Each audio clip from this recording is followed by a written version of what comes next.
Hotline is presented by Sullivan Super Service, Pittsburgh trusted plumbing and HVAC provider for over 50 years. And we are joined on that Fan Hotline right now by our sports director, our friend, a tremendous human being. He is Jeff Hathhorn. Good morning to you, Jeff. How you doing, buddy? Good morning, guys. Man, that was I actually heard that live. I was leaving Knox on 8. It was wing night. And second oldest boy and I were in the car, and we're listening to that live, and he turns to me, he's like, he's losing his mind on him. And there was good reason, man. That was just, you can't have those plays. We're talking about Oneil Cruz? Yeah. I'm confused. I am too. Did I play an Oneil Cruz clip? Yeah. We did? The Oneil Cruz clip just played. What? I think Jeff's hearing things he's not supposed to be hearing, Callis. But that's okay, Jeff. Then that's okay, because that's exactly boys. where I was going. I was like, oh, you heard that? I was like, what did I miss? You heard that live. That's amazing, yeah. So the lead-in was Joe Block losing his mind on that call, from what I heard.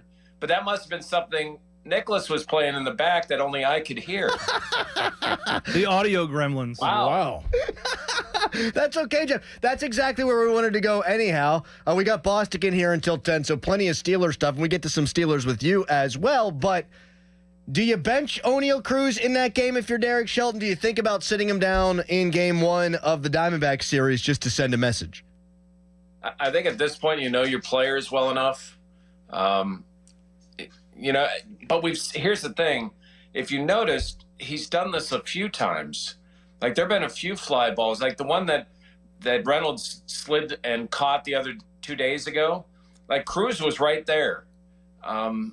He's done that a lot where he's ran out into the outfield really deep. I think it's more of a discussion. And I think Oneil would probably be a guy that would react poorly to public discipline. And I think he's one of those guys you talk to inside quietly and not do it like that. And plus, I mean, it's still a lineup where his bat could change a game, so you got to weigh that as well. Can you imagine a 6'7" guy running towards the ball as you're going for it? I mean, you have a hard time calling that guy off. Right. I was just thinking about, in your peripheral. He's flying. He's 10 feet taller than you. You think he'd have a better? I just had to go there because I was visualizing this in my head. I mean, I would stop. I am in no way saying this is Brian Reynolds' fault, because it's by every account, and just using your eyeballs not. But I just imagine Brian Reynolds calling for balls in the outfield going, got it. Got it. I got it. Yes. He's a real quiet guy. Like Shaq. Mine. Jeff. Yeah. I'll go. When the whole flow's thrown off, Yes. we got Pat Bostic in here. Jeff, so say Kiner Falefa plays the way that he has been playing. Whenever he comes back healthy, we were expecting that to be tomorrow, and he's going to play second base because Nick Gonzalez is out for a little while. Say he keeps playing the way that he has played this season, continues playing good in the field, continues to hit, and then Nick Gonzalez comes back. Do you think about sitting Ke'Bryan Hayes and putting Kiner Falefa at third base if Ke'Bryan Hayes doesn't find it throughout this time that Nick Gonzalez is out? Absolutely. You're in it to win games now. I mean, you're in a playoff hunt. This is about winning right now. And if he's hitting the ball and Hayes is still kind of trying to find it, absolutely I'm playing him. Now, that doesn't mean he's your long-term answer.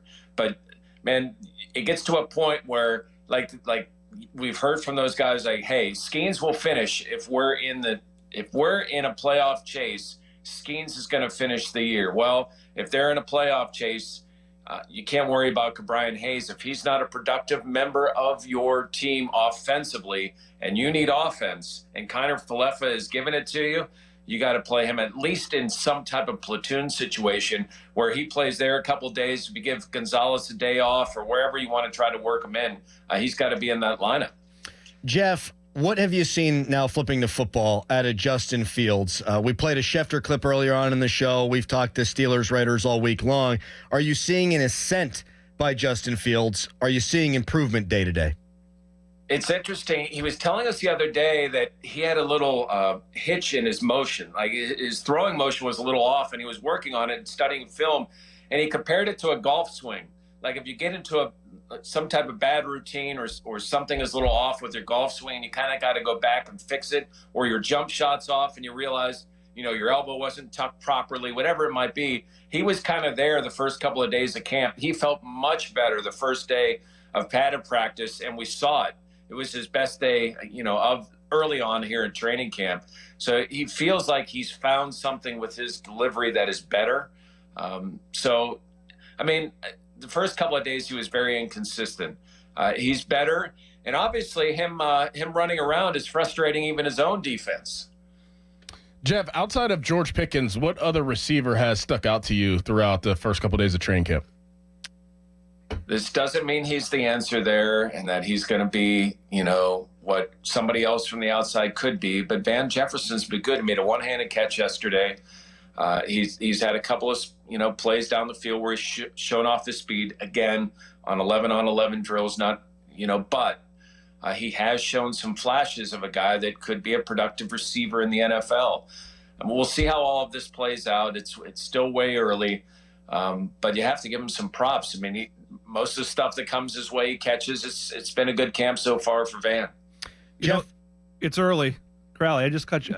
I literally just signaled to you. I know. I feel to you. I thought you threw the hand up and gave the swirl. No. I gave meaning the one that more. you were done. That was a one more that was kind the of one thing. Question. This is why Russell Wilson needs to practice, because these signals get all crossed and it all goes to hell in a handbasket. I was going to ask you about a West Virginia grad, Beanie Bishop. Has he been the biggest surprise so far? Does he have a chance to make this roster? I know it's early. It is early, and the Cam Sutton suspension has really opened a door for him to be in that slot, and they're giving him every chance. Listen, when he came in, he was more than just an undrafted guy. Like, they kind of felt like he should have been drafted, and he had All-American. He was an All-American. He had those kind of numbers. He just wasn't, big enough to play corner. Well, how many of those guys not big enough to play corner, Mike Hilton, have excelled in the slot? And I love the comment he made the other day that, man, I'm not some pretty tall corner. I can cover and I can tackle. Like, he has this little chip on his shoulder, and yeah, he's been given the opportunity. Deshaun Elliott's also working in the slot. We'll see when games happen. How does he do it? But he has played at different schools. He's played in different systems, and he's earning some respect in that secondary. And he's been asking a lot of questions, which is another thing you like to hear about rookies. We've been asking Jeff Hathhorn questions, albeit clumsily, and I take full responsibility. Quarterback is supposed to. Jeff, thank you for your time, buddy. We appreciate it. Thanks, guys.